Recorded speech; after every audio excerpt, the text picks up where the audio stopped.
Terima kasih diucapkan kepada Tuan Haji Azman kerana sudi hadir ke SMK Tiara Pemai dan sekaligus merasmikan Pusat Sumber Zakbar dan Sudu Setiara.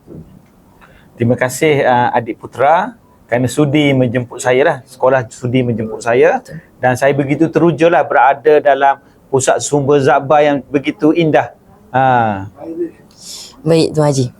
Dalam tempoh beberapa tahun ni, Pusat Sumber Zakbar sedang berusaha meningkatkan pendidikan berkualiti agar murid-murid sejahtera, rajin membaca dan berani meneroka alam digital. Jadi, apakah saranan atau strategi dari pihak Jambatan Pendidikan Sentul dalam membantu pihak sekolah mencapai tema yang diwar-warkan? Okay. Terima kasih pada soalan berkenaan. Terima kasih pada adik Putra. Soalan tu amat menarik bagi saya lah.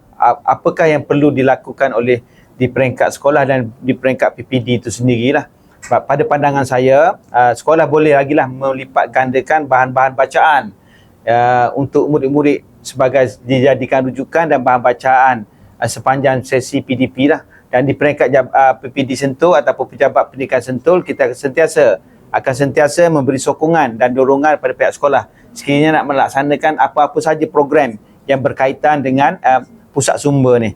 Dan saya galakkan jugalah di peringkat sekolah ni cuba perbanyakkan lagi bahan bacaan dalam berbentuk digital.